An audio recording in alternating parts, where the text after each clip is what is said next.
It was a Friday night, March 31st, 2006, when a 27-year-old second-year medical student at Ohio State University named Bryan Shaffer smiling, drinking, chatting caught on camera inside the Ugly Tuna Saloon in Columbus, Ohio.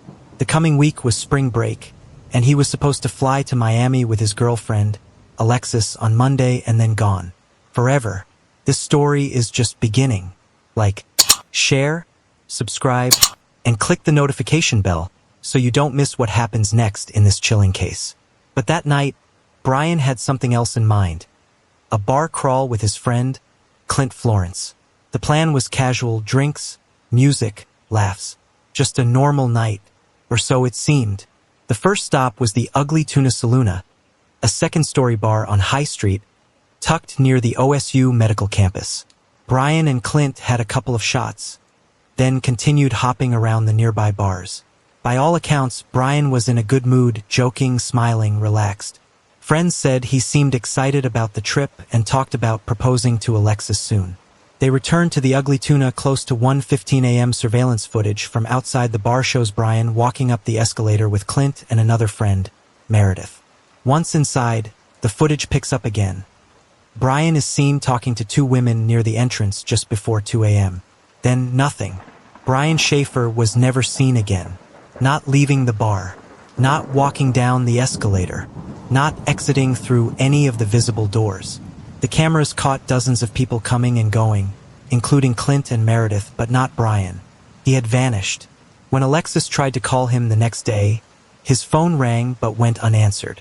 She assumed he was sleeping off the night, but when he didn't return any texts or show up for their flight on Monday, panic set in. She called his family. His brother, Derek, hadn't heard from him either. Neither had his professors. His voicemail remained active, and once, days later, it even rang 3 times before going to voicemail. Columbus police began an investigation, and what they uncovered only deepened the mystery. There was no sign of a struggle. No missing person fitting Bryan's description had been found. No witnesses recalled anything suspicious. His car was still parked at his apartment. His bank account untouched. How could someone walk into a bar, a place surrounded by surveillance cameras, and never come out? 17 years later, that question still haunts everyone who knew him. If you were the detective on this case, what would be your first theory? Did Bryan leave voluntarily? Or did something darker happen inside the bar? The early hours of April 1st, 2006, were cold in Columbus, Ohio. As bars let out and students spilled onto High Street, the usual chaos of a college town weekend unfolded. But for one group, confusion was turning to dread. Bryan Shaffer, who had entered the Ugly Tuna Saloon sometime after 1 a.m., had seemingly disappeared without a trace. His friend Clint Florence assumed Bryan had wandered off, maybe to meet up with someone or catch a ride home. Meredith Reed, the friend who had driven them that night, also didn't think much of his absence at first. People disappear for a few hours, sure. But when hours turned into days, the worry began to spread. That Saturday morning, Bryan's girlfriend Alexis called repeatedly. His phone rang, but there was no answer. She assumed he was sleeping in or hungover. But by Sunday afternoon, she was calling his father, Randy Shaffer, in a panic. Bryan was supposed to be at the airport for their trip to Miami the next day. He never showed. Randy, already shaken by the recent death of his wife, Bryan's mother, from cancer just weeks earlier, wasted no time. He reported Bryan missing. Police began working through the last known movements, and all signs pointed back to the Ugly Tuna Saloon. Surveillance footage showed Bryan entering the bar at 1:15 a.m. with Clint and Meredith. They were seen walking up the escalator. Later, just before 2 a.m., Bryan was captured again on camera briefly talking to 2 young women near the entrance. He seemed calm, smiling. Then he stepped slightly out of frame, and that was it. He was never seen leaving. Investigators combed through every frame of surveillance footage, both from the Ugly Tuna and nearby bars and businesses. Multiple cameras covered exits, stairwells, escalators. The bar had one main public entrance and a service exit used by staff. Police checked them all. There was no footage of Bryan coming down the escalator, leaving through a side door, or exiting in any way. The question was simple but maddening. How does a man enter a bar covered in cameras and simply never leave? The theory of foul play gained traction quickly. Could Bryan have been attacked inside the bar? Had he slipped out through a blind spot in the cameras? Was there an unmonitored exit no one noticed? Police brought in cadaver dogs, scoured rooftops, dumpsters, and nearby alleys. No sign of Bryan. No blood. No struggle. Nothing. More troubling still, his apartment showed no sign of disturbance. His car was still in the lot. His bank accounts hadn't been touched. His cell phone activity was non-existent. He hadn't even taken his passport. It was as if Bryan Shaffer had simply vanished from the face of the earth. If cameras never showed Bryan leaving, do you think he found a hidden exit? Or was something covered up that night? By the third day after Bryan Shaffer's disappearance, police had turned their attention to a place that had already been combed through once. The surveillance footage from the ugly Tuna Saloon. And that's when something odd became clear. The bar's main entrance was covered by two separate security cameras. One faced the escalator that led to the bar's front doors. The other faced the bar's internal entrance, capturing patrons as they entered and exited. Investigators reviewed the footage dozens of times, frame by frame. Bryan was seen coming in with Clint Florence and Meredith Reed at 1:15 a.m. and again just before 2 a.m. chatting with two women. But no camera ever captured him leaving. None. Columbus PD wondered, was there a blind spot? Technically, yes, there was a small service exit at the back of the ugly Tuna. It led to a construction site and a poorly lit alley, cluttered with debris and hard to access. The service exit wasn't monitored by camera, but it was used only by staff, and the door was alarmed. Could Bryan have slipped out through there? If he had, it would mean walking alone into an unlit, unsafe construction area in the middle of the night, a decision that didn't align with his known behavior. He had plans to fly to Miami.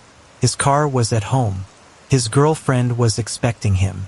He had shown no signs of distress or desperation. Nothing in his demeanor suggested he was running from anything. Still, investigators explored the possibility. They searched the construction area thoroughly. Cadaver dogs were brought in. Officers dug through dumpsters, examined rooftops, even lifted manholes. They found nothing. There were no drag marks, no blood, no clothing, no eyewitnesses, no construction workers who remembered anything unusual that night. Some detectives began to suspect that something might have happened inside the bar, something that required a cover-up. But if that were true, it would involve multiple people. And no one came forward. Not then, not ever. Clint Florence, Bryan's friend, was asked to take a polygraph. He refused. Meredith Reed, who had driven them that night, agreed and passed. Clint eventually hired a lawyer and stopped talking publicly about the case. Some found that suspicious. Others said he had the right to protect himself. Meanwhile, Bryan's father, Randy Shaffer, became a man on a mission. He posted flyers across Columbus. He called the media. He walked through alleys and talked to homeless communities in case anyone had seen his son. He kept asking the same question everyone else was now whispering. How can a man disappear in a bar with cameras everywhere? Unless someone helped him vanish? Do you think Bryan chose to slip out the back? Or did something happen inside that no one wants to admit? By mid-April 2006, 2 weeks after Bryan Shaffer vanished, investigators had exhausted the most obvious leads, and suspicion quietly began to shift toward someone close to him that night, Clint Florence. He was the friend who had spent the evening bar hopping with Bryan, the one who was with him at the ugly Tuna Saloon, the one who claimed to have last seen him heading back inside the bar. And yet, Clint was the only person directly connected to that night who refused to take a polygraph test. At first, it was subtle, a hesitation, then a flat-out refusal. Then he hired an attorney. Then he stopped answering police questions altogether. That silence didn't go unnoticed. Detective Andre Edwards, one of the lead investigators, told reporters at the time, if Bryan did walk out of there, Clint would have seen him. I'm not saying he did something, but I believe he knows something he's not telling us. Clint maintained through his attorney that he had nothing to hide. He simply didn't trust polygraphs and didn't want to be part of a media circus. Legally, he didn't have to talk. Emotionally, The Shaffer family found his silence devastating. Meanwhile, Bryan's girlfriend Alexis was spiraling. She had been texting Bryan every day since he disappeared. Most of the time, her messages went unanswered. But on September 10th, 2006, 5 months after he vanished, something strange happened. Her phone rang. It was Bryan's number. 3 rings. Then voicemail. She froze. Called again. Straight to voicemail. Singular.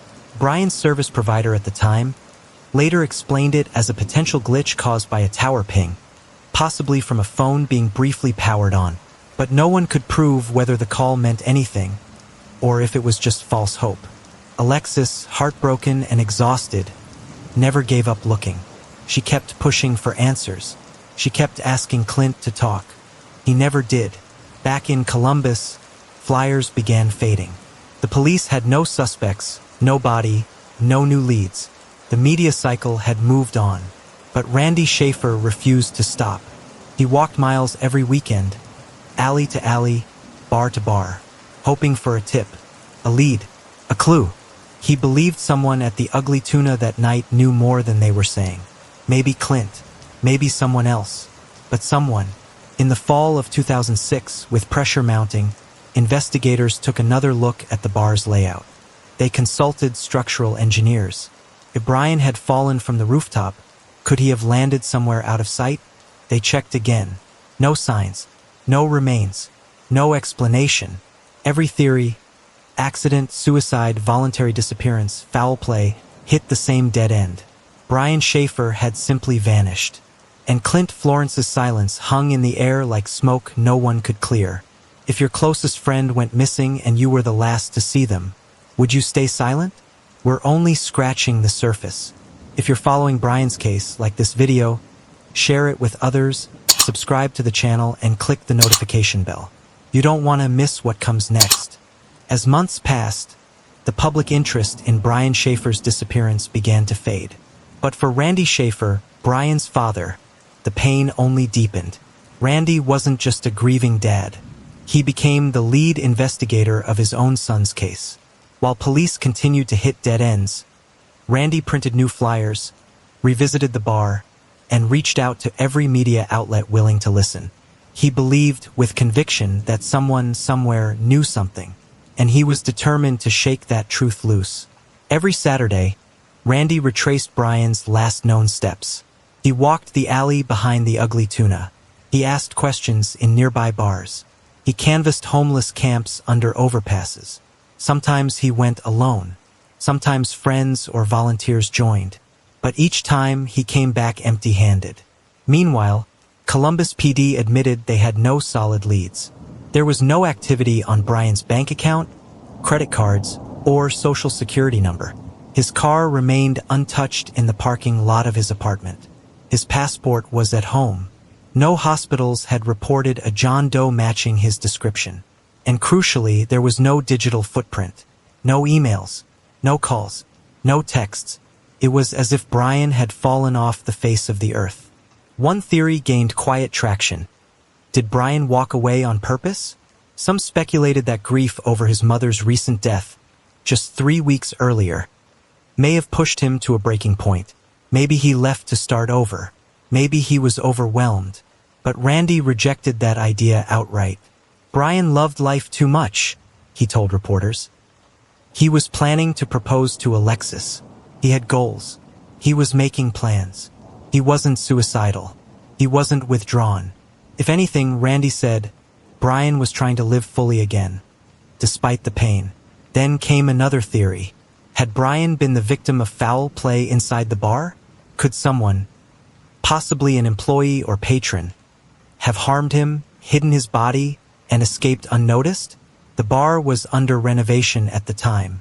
There were areas not easily visible, spaces behind walls, and even open ceiling panels. Police searched everything they legally could. No blood, no scent trail, no signs, but something kept pulling Randy back to that bar. In 2008, Randy left a heartfelt comment on a blog post about Bryan's case. I believe someone at that bar knows what happened. Maybe not everyone, but someone knows. Please just come forward. My son deserves to come home. Then the unthinkable happened. In September 2008, Randy Shaffer was outside his home in Baltimore, Ohio, clearing debris after a storm when a branch broke loose and struck him. He died instantly. Bryan's last immediate family member was gone. Do you believe Bryan would have vanished on his own? Or did his father die still chasing a truth that was purposely hidden? In the years following Bryan Shaffer's disappearance, tips trickled in, but none led anywhere.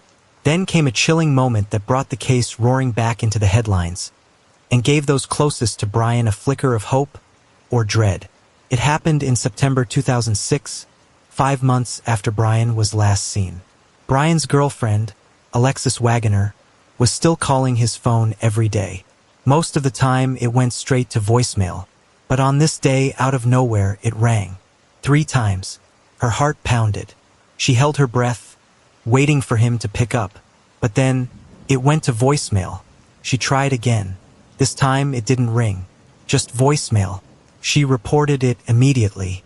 The call was traced to a cell tower in Hilliard, Ohio, a suburb about 14 miles northwest of Columbus. It wasn't far, and for a moment it felt like a break in the case. Maybe Bryan had turned his phone on. Maybe he was nearby. Maybe he was alive. But hopes were quickly tempered by Singular, Bryan's cell phone provider. Their explanation? It was likely a glitch, a technical hiccup that made the phone ring when it wasn't actually on. Sometimes, dormant phones can trigger rings when signals bounce across towers. It wasn't definitive, just possible. Still, Alexis clung to the moment. To her, it wasn't just a ring, it was a sign. But the Columbus Division of Police found no other evidence to support movement or activity from Bryan's phone. No texts, no location pings, nothing before or after that moment. As the first anniversary approached, the case was still open, but cold. And then, something unsettling happened. An internet post appeared on a now-defunct site called Find Bryan Shaffer. The comment, written anonymously, simply said, "Bryan is still alive. He's hiding in the Virgin Islands. Don't bother trying to find him." It was quickly flagged and forwarded to the FBI. They traced the IP address not to the Caribbean, but to a public computer at a college in Columbus. It appeared to be a prank, perhaps from someone trying to stir controversy or simply be cruel. But to Bryan's friends and family, it wasn't just a joke. It was another layer of cruelty in a case that already felt unbearable. People questioned everything. Had Bryan staged his disappearance? Could he have climbed through a ceiling panel? Hidden in a service area? Was there a secret tunnel? Had something darker happened, and someone was playing games to cover it up? None of it made sense. But in a case with no answers, even absurd theories were considered. Do you think that phone call meant Bryan was still alive? Or was it just a glitch that gave false hope? As investigators continued combing through the facts of Bryan Shaffer's disappearance, one theory kept circling back to the same place. The Ugly Tuna Saloon, the bar where Bryan was last seen. By now, it was clear that no surveillance footage showed him leaving. Not the main entrance, not the side doors, not the escalator, not even blurry, distant footage from nearby businesses. But was it possible Bryan never left at all? The Ugly Tuna was under renovation in early 2006. Walls were being reshaped. Ceiling tiles were open in parts of the bar. The staff areas in the back weren't heavily monitored, and there were maintenance access points not visible to the public. Investigators began looking harder at what was behind the scenes. Could Bryan have somehow been injured, accidentally or intentionally, and hidden within the bar itself? It wasn't a far-fetched idea. The back of the Ugly Tuna led to a service exit that opened onto a messy construction site. This area wasn't covered by the bar's security cameras, and it was rarely used by patrons. Some believed it was possible that Bryan, either intoxicated or confused, had wandered into that space. But the alley behind the bar was filled with rebar, loose wiring, and exposed beams. Walking through it in the dark would have been dangerous, especially after drinks. Police explored that area thoroughly with dogs and forensics teams. They found nothing, no signs of injury, no blood, no drag marks. Just dirt and silence. Still, some detectives quietly wondered. If Bryan had died accidentally inside the bar, perhaps from a fall or an altercation. Could someone have hidden his body long enough to move it later? Was there a chance that someone inside the ugly tuna had something to hide? No employee or staff member was ever officially named a suspect. Most were cooperative, but the idea lingered. Bars are loud, chaotic, and unpredictable places. And on the night of March 31st, the ugly tuna was packed with students, music, and alcohol. Something could have happened that no one noticed. Years later, a former detective on the case told a reporter, "I can't prove it, but my gut tells me Bryan never made it out of that building alive." Even more frustrating was that despite a full sweep, no forensic evidence ever placed Bryan at the service exit or construction area. If he had left that way, he left no trace behind. The bar eventually closed years later. But the question remained. Was the answer to Bryan's disappearance hiding behind one of its walls all along? Do you think something happened to Bryan inside the ugly tuna? Or do you believe he left without being seen? As the first year passed since Bryan Shaffer vanished, investigators turned their attention to every inch of the building that housed the ugly tuna saloon, especially the service areas, stairwells, and exits rarely used by the public. There was one specific exit investigators kept coming back to: the emergency service door at the back of the bar. It wasn't covered by surveillance. That door led to a narrow construction zone stairwell and out to a service alley. It was dark, cluttered, and dangerous. Anyone unfamiliar with the area could easily trip or become disoriented, especially under the influence of alcohol. If Bryan had left that way, he wouldn't have been recorded. That's a fact. But there were problems with this theory. First, the door was used almost exclusively by employees. There was no evidence Bryan had ever been back there before. Second, exiting through that stairwell would have placed him in a poorly lit, active construction zone in the middle of the night.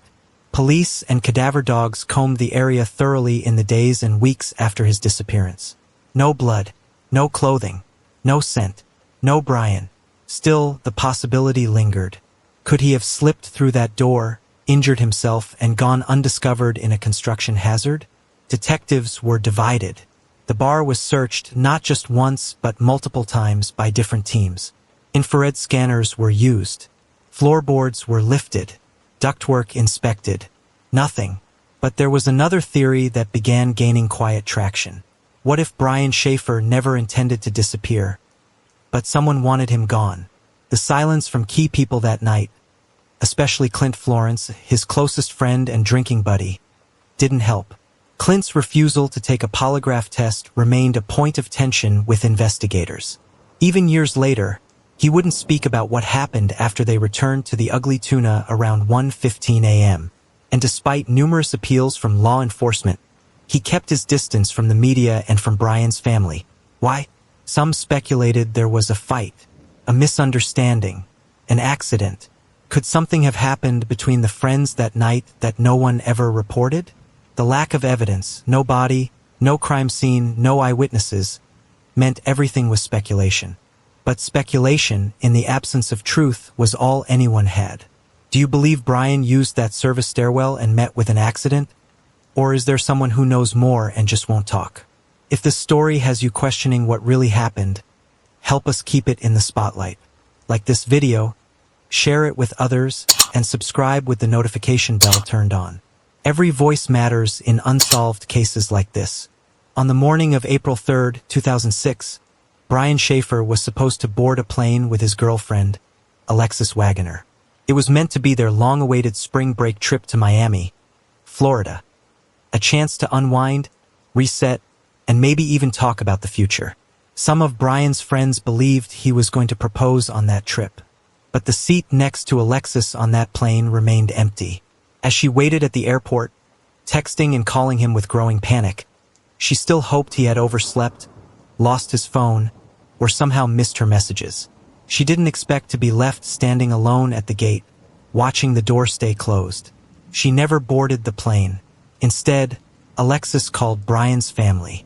That's when Randy Shaffer contacted police and filed the official missing persons report. The fact that Bryan had made plans just days earlier and never followed through cast serious doubt on the theory that he had voluntarily disappeared. Everything pointed toward a man who had intentions for the next day. He had made airline reservations, talked about what to pack, said goodbye to classmates for the break. Why would someone make all those plans if they were going to run? The Miami trip became a benchmark in the investigation.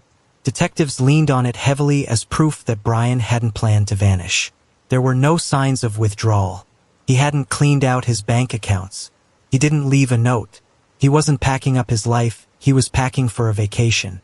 Alexis was devastated. She continued calling Bryan's phone for months. Her texts were hopeful, emotional, desperate. She told friends that she didn't believe he would ever just leave.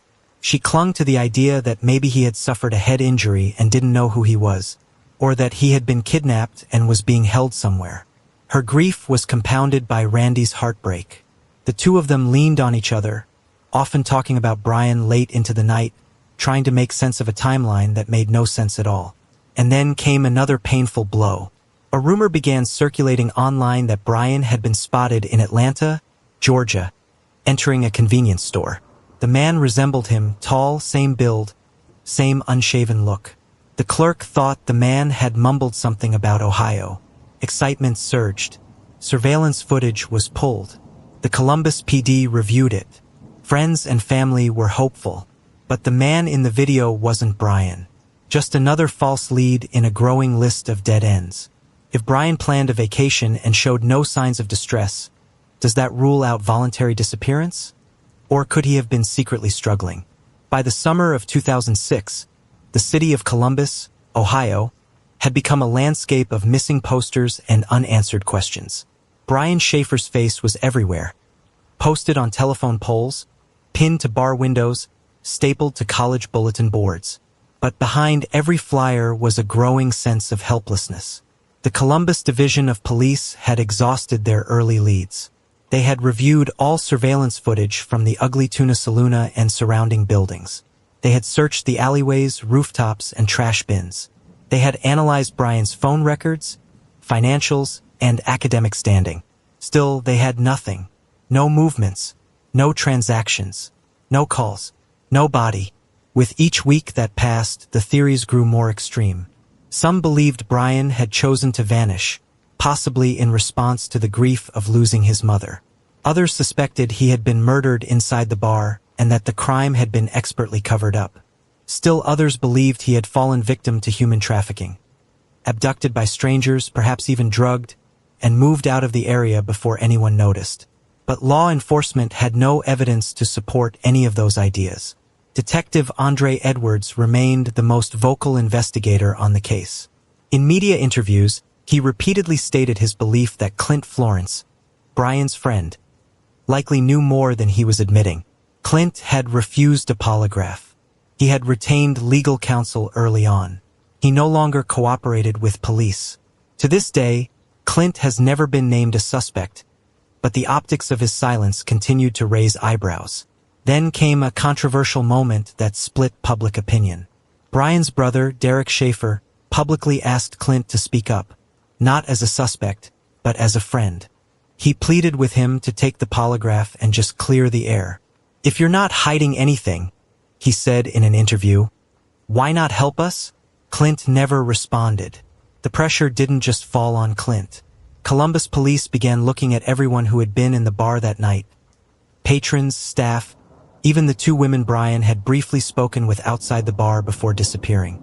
None of them recalled anything unusual. None of them remembered seeing Bryan leave. None of them could help. And so the circle of suspicion widened but never closed. Meanwhile, Bryan's MySpace page remained active, untouched. His voicemail remained the same. His apartment was eventually cleaned out. His classes dropped. His seat in Miami went unfilled. And still, no one knew whether Bryan Shaffer was dead, alive, hiding, or held. If you were in Clint's position, last to see your friend alive, would you take the polygraph or would you protect yourself and stay silent? By the fall of 2006, Bryan Shaffer's name had become synonymous with one of Ohio's most frustrating unsolved mysteries. As students returned to Ohio State University for the new semester, reminders of his absence were everywhere. Empty classroom seats, campus flyers, candlelight vigils. And yet, no one had any clearer picture of what happened to him. His girlfriend, Alexis Wagoner, continued calling his phone almost daily. It became part of her routine, a way of staying close, holding on to hope. Sometimes she'd leave voicemails, sometimes just sit and wait for it to ring.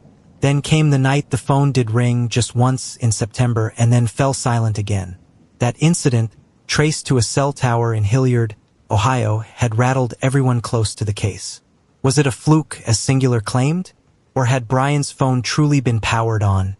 Even for a moment, the mystery of the phone ping brought back pain for Alexis. But it also raised more questions for investigators. Could Bryan still be alive, living under the radar? Was he being held? Or had someone found the phone and kept it? There were no further pings, no texts, no clues. Meanwhile, Bryan's father, Randy, continued working the streets. He handed out flyers in person, visited shelters, talked to drifters, and tried to retrace every step his son may have taken. Randy believed someone, even if it was just one person, had seen or heard something and chose not to come forward. He focused his efforts around High Street, where the Ugly Tuna was located. The area had once been full of promise, part of a campus redevelopment project. But by late 2006, it was beginning to feel like the center of a cover-up. The Ugly Tuna's management cooperated early on, allowing searches and interviews, but even they could offer no insight into how Bryan disappeared.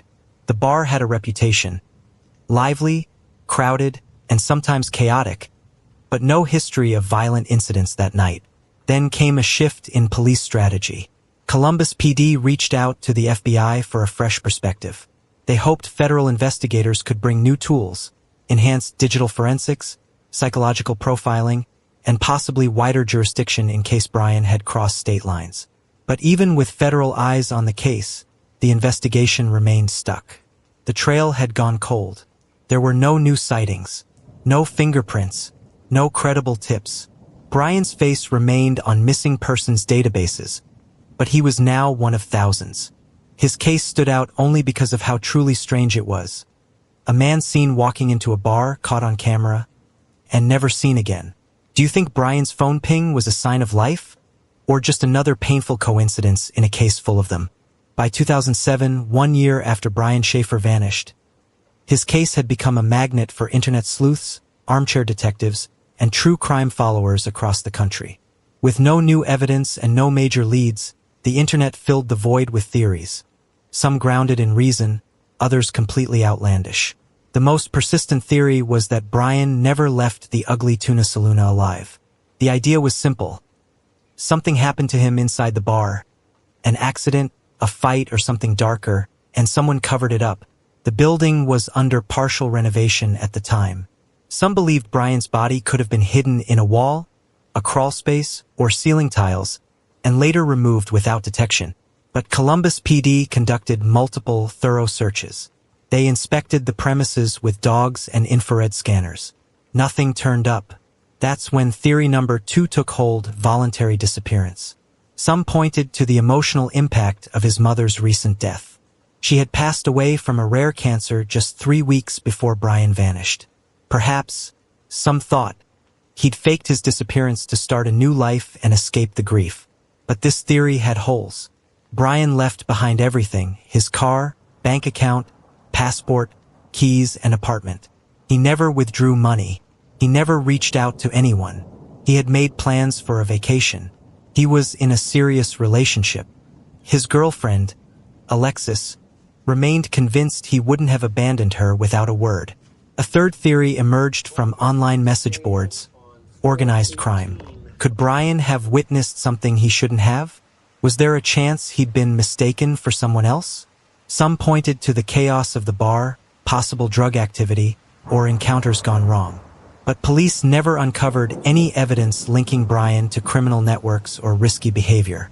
Another theory, although never publicly confirmed by law enforcement, involved the idea of misidentification. Was it possible someone left the bar wearing similar clothes, mistaken for Bryan on camera? Could he have slipped out undetected through a blind spot? That too felt unlikely. The surveillance footage was detailed, and investigators had mapped every face, movement, and minute. Everyone was accounted for except Bryan. With each passing month, the theories multiplied.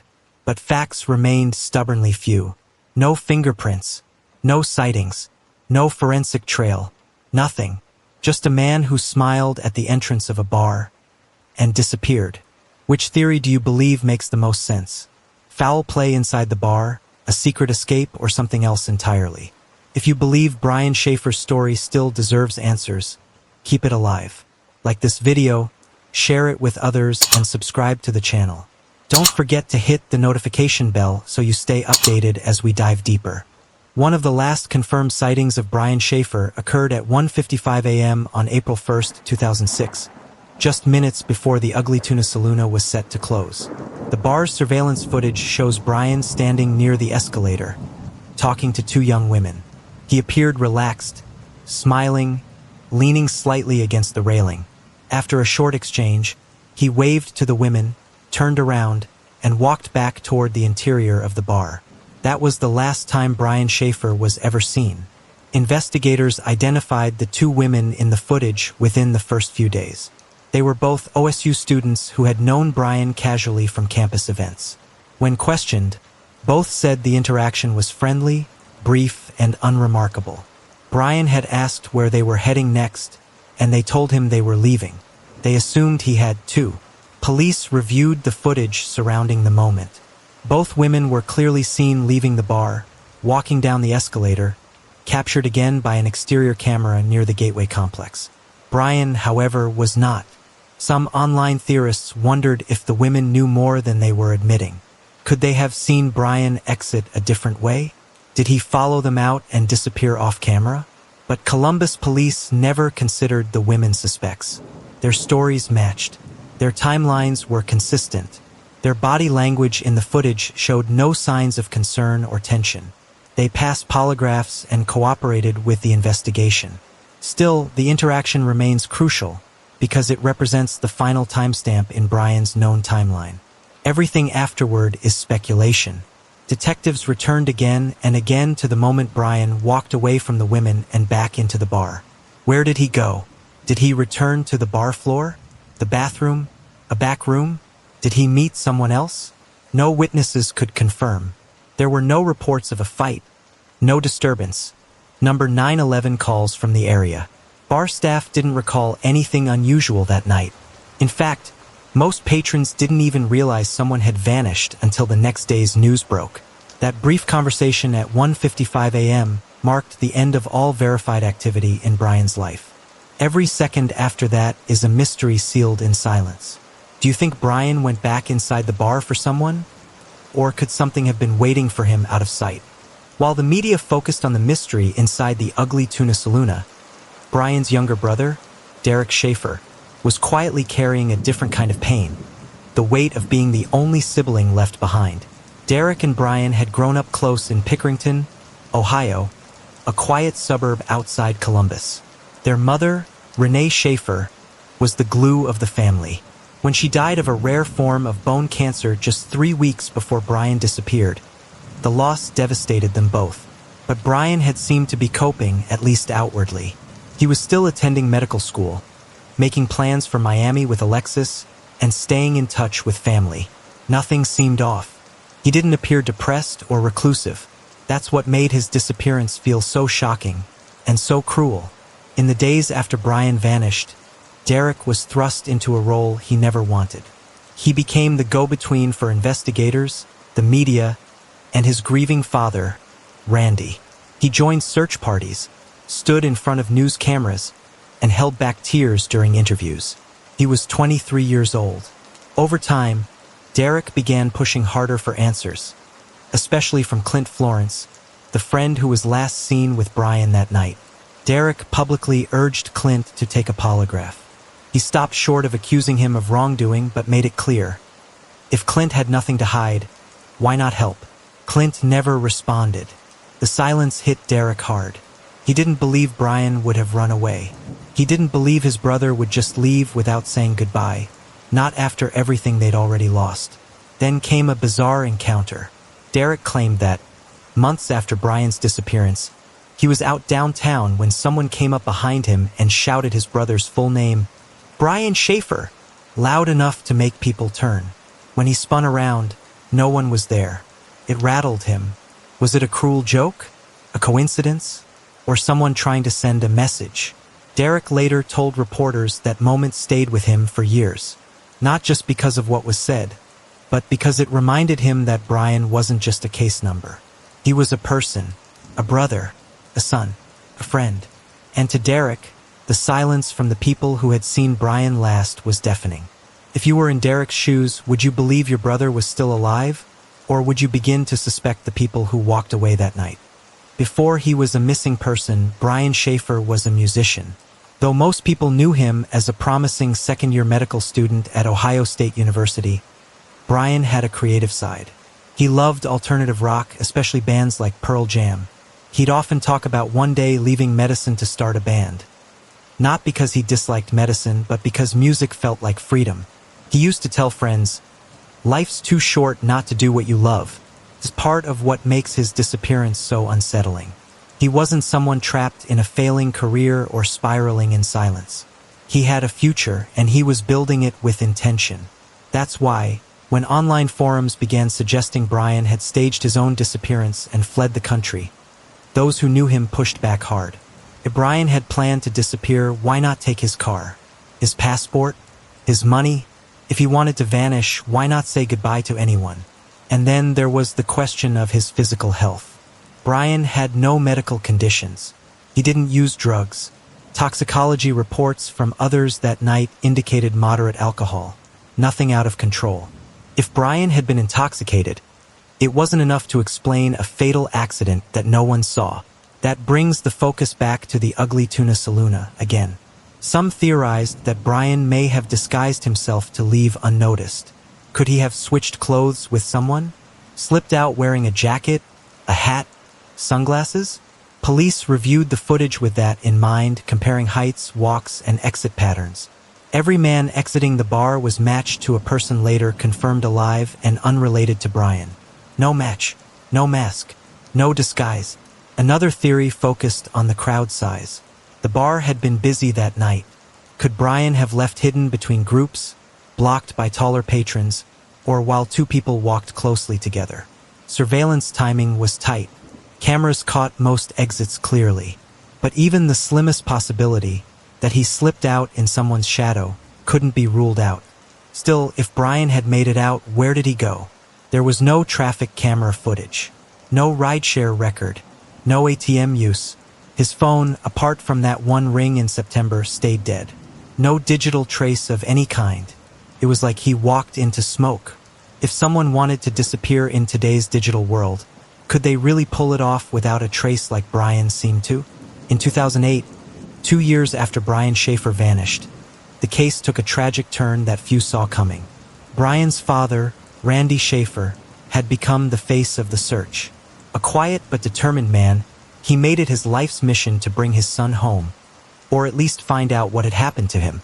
He handed out flyers, spoke to local news stations, walked the streets of Columbus asking questions. He joined online forums, responded to emails, and followed up on every tip, no matter how far-fetched. While police resources were spread thin, Randy stayed focused. Then, one April afternoon, during a storm cleanup at his home in Baltimore, Ohio, tragedy struck. A strong gust of wind snapped a branch from a tree in his yard, fell directly on Randy, killing him instantly. The accident shocked those following Bryan's story. Just like that, the person fighting hardest to find Bryan was gone. Friends, neighbors, and volunteers attended Randy's funeral with heavy hearts. Many wore pins or bracelets with Bryan's name. In his obituary, Randy's family made one simple plea: please continue the search for Bryan. The timing hit especially hard. April marked the 2-year anniversary of Bryan's disappearance. Randy's death raised a haunting question. Would Bryan ever know what happened to his father? Or had Bryan already died, somewhere no one had thought to look? Investigators made a public statement. While Randy's death was unrelated to the case, it underscored the emotional toll the mystery had taken. Privately, some detectives admitted that without Randy's relentless push, Public pressure to keep the case alive had weakened. Now, it was mostly Bryan's younger brother, Derek, and longtime girlfriend, Alexis, who carried the torch. Both of them still believed Bryan hadn't simply vanished without cause. They continued to suspect that someone at the Ugly Tuna Saloon, whether a patron, an employee, or even a friend, knew more than they were saying. But with no Randy and no new evidence, the investigation once again slowed. Time passed. The bar eventually closed. The area around it changed. New businesses opened, students graduated, and life moved on. But for the people who loved Bryan, time only deepened the ache. Do you think Randy's death was simply tragic timing? Or did his absence change the urgency of Bryan's case forever? Help keep Bryan's name in the public eye. If you believe in justice, truth, or the power of attention, like this video, share it, subscribe to the channel, and turn on notifications. Cold cases only stay cold when we stop asking questions. By the early 2010s, the Ugly Tuna Saloon was still operating and still infamous. Its name had become inseparable from Bryan Shaffer's case. What was once just another college bar had become a symbol of unanswered questions. Visitors occasionally came not for drinks, but to stand outside and wonder how a person could vanish from a place with security cameras at every entrance. Employees at the bar were long frustrated by the attention. They claimed the bar had nothing to hide, and most had been replaced since 2006. Still, the stigma remained. No matter what renovations took place, the shadow of Bryan's disappearance never lifted. In 2014, after years of declining business and increased rent, the Ugly Tuna Saloon closed for good. To some, its closure felt like the final chapter. To others, it was a missed opportunity, the last chance to search every inch of the space with new technology. But investigators confirmed the building had been thoroughly inspected more than once. There was never any trace of Bryan. No scent trail, no blood, no physical evidence. Just silence. With the bar gone, hope seemed to fade again. That same year, Alexis Wagoner, Bryan's girlfriend, got engaged to someone new. She had waited as long as she could. In interviews, she said her love for Bryan never vanished, but life could not stay frozen in grief. "I believe he didn't walk away from me," she said. "I believe someone took him from this life." The Shaffer family, now reduced to just Derek, had mostly stopped doing press. Randy was gone. Alexis had moved on. The case had no assigned full-time investigator. Leads came in occasionally but often led nowhere. Then, in 2019, something unexpected happened. The FBI released an age-progressed photo of what Bryan might look like at age 40. It was part of a renewed effort to bring attention to long-term missing persons. The image circulated widely. News outlets ran the story again. Old friends reposted flyers. True crime forums lit up. But once again, no solid leads followed. That same year, someone posted a comment on a Columbus news site covering the case. "You're all looking in the wrong place. He never left the bar because he never had to." It was quickly flagged and removed. The IP address couldn't be traced. The comment was dismissed as trolling. Still, it lingered. Do you think the answer to Bryan's disappearance was inside the Ugly Tuna all along? Or somewhere the police never even considered? As the years passed and official leads dried up, the search for Bryan Shaffer found a new home: the internet. Bryan's case became one of the earliest true crime mysteries to take on a second life online, long before Reddit's Unresolved Mysteries board or YouTube documentaries were commonplace. In forums like Web Sleuths, dedicated users pored over timelines, maps, surveillance screenshots, and witness accounts, debating every detail like amateur detectives. The obsession wasn't just about the mystery. It was about how impossible the mystery seemed. How could someone walk into a bar, caught clearly on camera, and then disappear without any footage of him leaving? No one could explain it, and that's why it kept drawing attention. Users proposed theories, some reasonable, some bizarre, that Bryan fell victim to the smiley face killer theory, a controversial idea suggesting a network of killers targeting college-aged men. That he had died accidentally inside the bar, and staff helped cover it up. That he never actually re-entered the bar, and the person caught on camera walking away wasn't Bryan. But Columbus PD had reviewed every second of footage. They confirmed Bryan was seen re-entering the bar, and was never seen exiting. Another theory took hold, that Bryan may have died by suicide, overwhelmed with grief after his mother's passing. But friends and family rejected that. He had booked a trip to Miami. He was planning for the future. He hadn't withdrawn emotionally or shown signs of despair. Others pointed to human trafficking, a rare but possible scenario. Could Bryan have been drugged, abducted, and taken out through a service route? Investigators considered it, but found no sign of foul play. No other bar patrons reported strange behavior. No witnesses recalled seeing anything suspicious. Still, the internet didn't let the case die. Podcasts, documentaries, and YouTube channels featured Bryan's story often. Some brought renewed interest. In 2021, TikTok creators began revisiting the case, showing surveillance clips, timelines, and maps of the Gateway area. With every new generation of true crime fans, Bryan's name resurfaced. But with all the attention came cruelty, too. Fake accounts claiming to be Bryan popped up. Hoax messages were sent to his old friends. One person even emailed a local journalist pretending to be Bryan, saying, "I'm alive. Leave me alone." The email was traced. It was a prank. Another dead end. Has the internet helped Bryan's case by keeping it alive? Or has it added noise that's made the truth harder to find? In 2020, a photo began circulating online.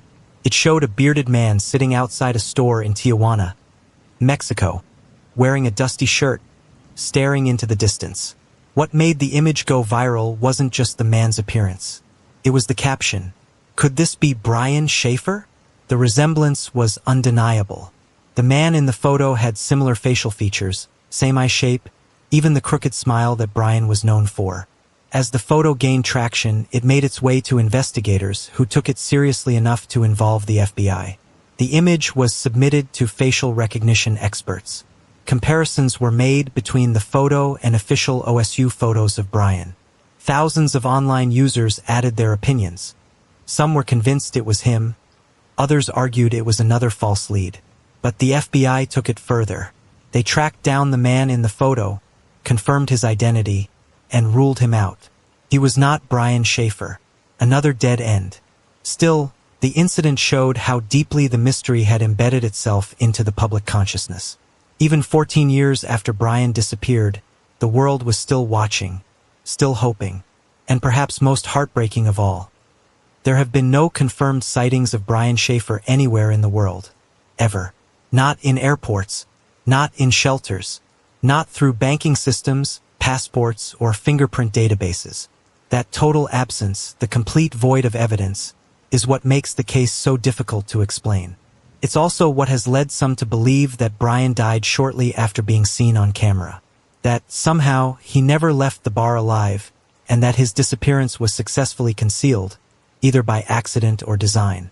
Others remain hopeful.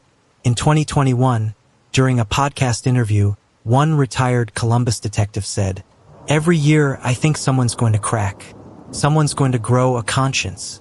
Because if Bryan died that night, someone helped make him disappear. And someone's been living with that secret for over 15 years. To date, there have been no arrests, no charges, no public suspects. Bryan remains listed as a missing person by the National Center for Missing and Exploited Children and the Ohio Bureau of Criminal Investigation. His photo is updated regularly with age progression. His DNA and dental records are on file. His case is still open. Do you think someone has been hiding the truth about Bryan Shaffer all these years? Or is this mystery truly unexplainable? By 2023, the disappearance of Bryan Shaffer had become more than just a local mystery. It had taken on national and even global significance. It was regularly listed among the most baffling unsolved cases in America, often grouped with high-profile disappearances like Maura Murray, Brandon Swanson, and Madeleine McCann. But unlike many of those, Bryan's case lacked nearly every traditional clue. No car found abandoned. No last phone ping with a clear location. No suspicious witness statements that unraveled under pressure. Instead, all investigators had was a 27-year-old medical student seen walking into a bar on camera and never seen walking out. And now, nearly 2 decades later, there are still no answers.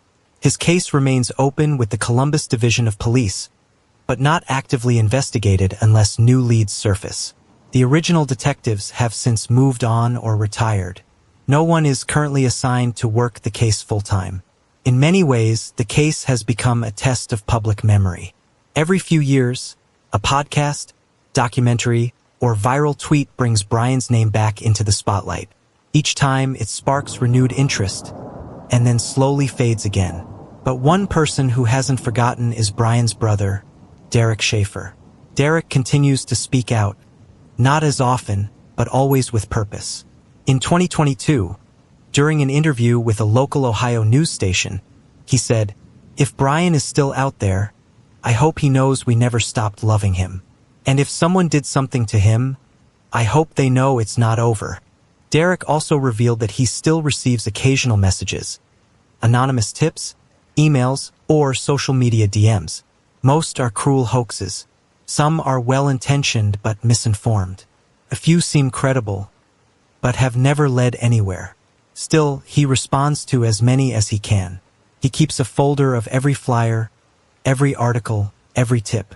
He still visits the site where the ugly tuna saloon once stood. Now just another commercial space, the bar's name long gone. What haunts many who followed this case isn't just the disappearance itself, but the ease with which the world moved on. Bryan's friends have married, moved away, had children. His girlfriend Alexis started a new life. His father is gone. His brother is all that remains of his immediate family. Yet the mystery continues, unchanged, unanswered, unsolved. Do you believe Bryan's case will ever be solved? Or will it remain one of the greatest unsolved mysteries of our time? If Bryan Shaffer's story moved you, please help keep his name alive. Like this video, share it with others, and subscribe to this channel. Click the notification bell so you don't miss the rest of this story, because the more people who know, the harder it becomes for the truth to stay hidden.